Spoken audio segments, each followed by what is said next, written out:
C'est lors d'une réunion du comité central du Parti du peuple africain de Côte d'Ivoire ce samedi que Laurent Gbagbo a accepté d'être candidat à la prochaine élection présidentielle de 2025. Première bataille à mener pour les partisans de Laurent Gbagbo, réinscrit le nom de leur leader sur la liste électorale. L'ex-président avait été condamné en 2018 à 20 ans de prison dans l'affaire dite braquage de la BCEAO. Une condamnation qui a entraîné la déchéance de ses droits civiques et politiques. Gracié mais pas amnistié par l'actuel président en 2022, il est pour le moment inéligible.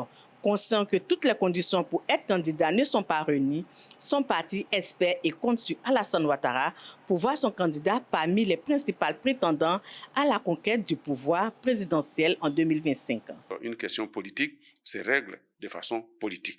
Et c'est ce que nous espérons faire avec le pouvoir en place. Si, malgré nos appels du pied, malgré notre plaidoyer, rien n'y fait, eh bien, le parti se réunira et appréciera la situation.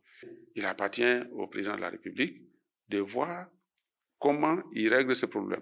Est-ce qu'il revient devant l'Assemblée pour modifier la loi de 2018 portant amnistie, pour que son champ soit étendu, ou alors il prend une décision politique à l'occasion d'un dialogue pour dire qu'on efface tout ça et puis on va de l'avant. Mais le plus important, c'est le résultat qui compte. La manière d'y arriver importe peu. Le résultat, c'est que le président Laurent Gbagbo soit sur la liste électorale.